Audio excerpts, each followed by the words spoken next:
Warning! Isang paumanhin at pasintable ang gusto kong hilingin sa mga manonood natin ngayong gabi. Hindi lahat kakayanin ng sikmura kung ano ang pag-uusapan natin ngayong araw. Especially sa mga sumasabay sa akin para mag-dinner every night.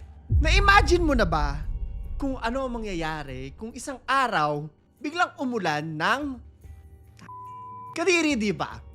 Pero sa isang hindi inaasahang pangyayari, ang bangungot na ito ay magiging katotohanan. Disclaimer lamang po. Para proteksyonan ang mga viewers natin, may certain parts sa kwento na to na hindi na natin ipapakita. But I really think na napakagandang kwento nito na pag-usapan because it's something that's really out of the ordinary. But I am warning you, video natin ngayong gabi ay ang The China Poop Lotion Incident. September 24. Ngayong taon lang to, wala pang isang buwan sa totoo lang. Tahimik na bagong gising, no? Ang mga taga naning China.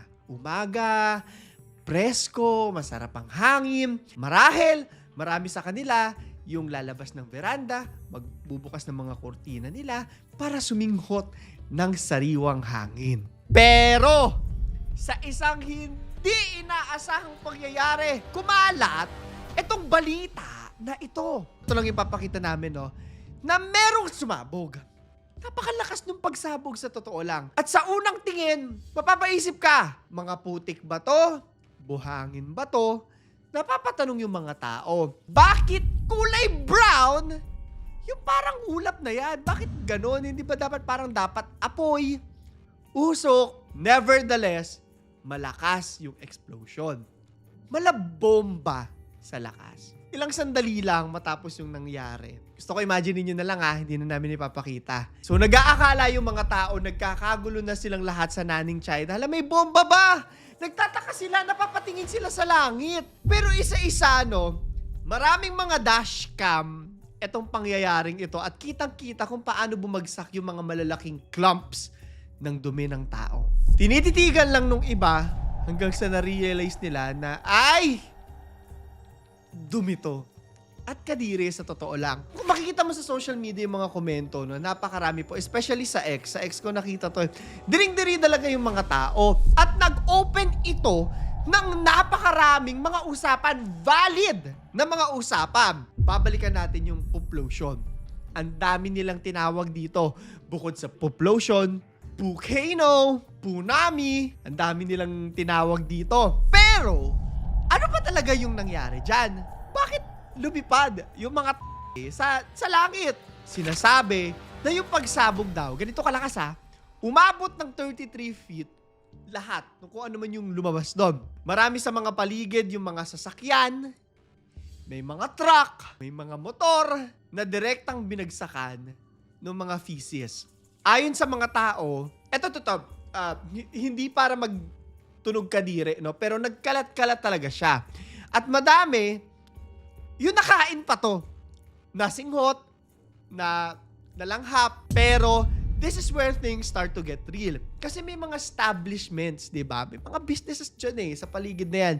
May mga bikers, and even mga pets na nasabugan nito. May epekto yun.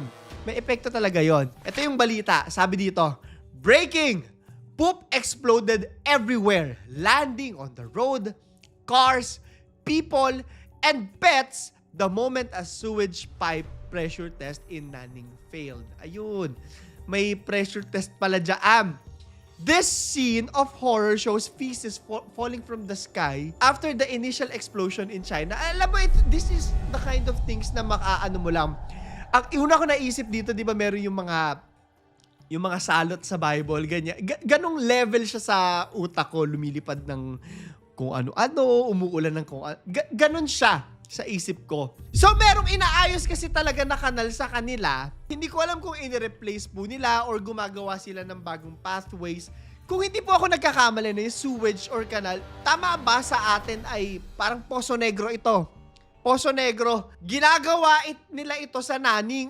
Actually, around 11 a.m. daw to, no, na parang kakatapos lang nila i-install yung mga pipes. At syempre, pagkatapos i-install, pre-pressure test nila, no.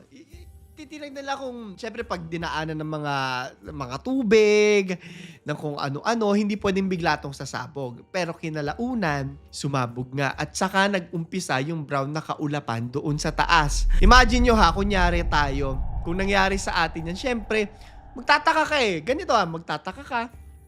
Kung nagtataka ka kung ano yung nangyayari sa taas, mapapanganga ka. At alam nyo na kung ano yung next na mangyayari. Kadiri talaga. Pero, sa awa ng Diyos, wala naman daw na disgrasya sa pangyayaring ito. Directly. Ito pag-uusapan natin yung aftermath. Pagkatapos nito, syempre, iniutos agad ang paglinis ng kabuuang area doon sa Naning na naapektuhan nito. And I could only assume na malayo. Kasi bukod dun sa mga direktang nabagsakan, meron mga particles din na lumilipad kung saan man dadalhin yung hangin. That's obvious. At imagine mo na lang, siguro ang baho nito sa kabuuan. Ito yung mga naging reklamo ng mga tao because this is actually a public health concern. Ang daming nag-raise nito, especially sa X. Marami itong health risks. Una-una na lang yung bacteria na maaari ding kumalat at maaaring makain ng tao.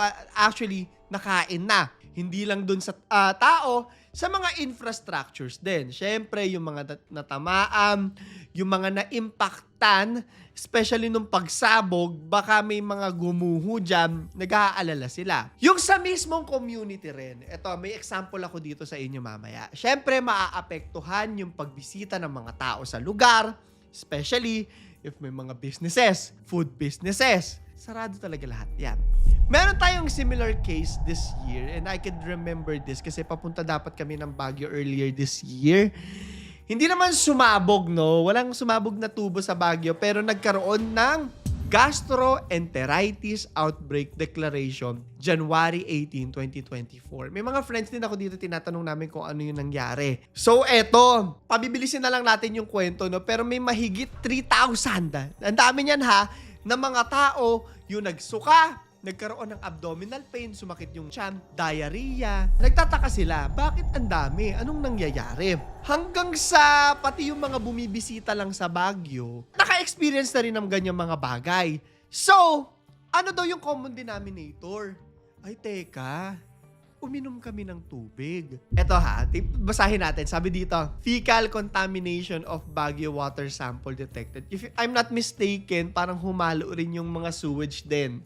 Hindi po ako nagkakamali. And honestly I love Baguio. Pero miski ako talaga, ayoko nang pumunta doon at the time being syempre babalik ako doon kasi napakaganda ng Baguio. Pero at the time being, syempre wag muna, parang medyo nakakadiri. Ganon din siguro yung epekto para sa Naning China. Hindi ko po alam kung sikat yung Naning sa mga travelers do, pero I could only assume na apektado talaga yung ekonomiya nila doon, yung mga businesses nila doon. And this isn't mga lang, no? Hindi ito isang araw lang, isang linggo lang, may epekto to kasi 'di ba, kung saan humalo, kailangan linisin talaga hanggang sa makalimutan na lang ng mga tao kung ano yung nangyari dito. So, eto na. Grabe, no?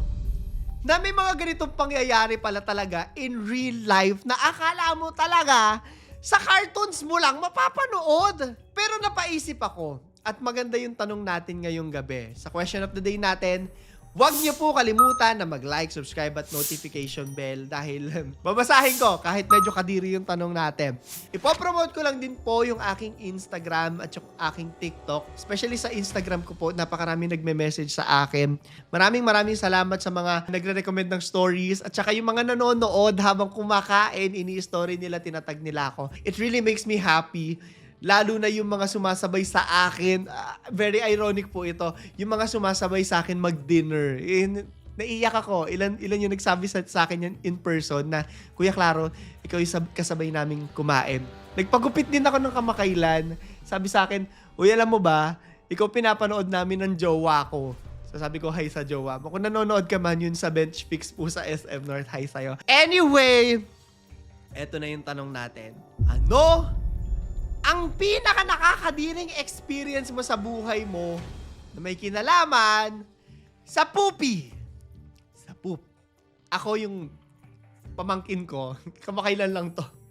Binabalibag-balibag ko siyang ganon. Tapos sabi ko, teka, bakit parang iba na yung amoy ng pabango ko?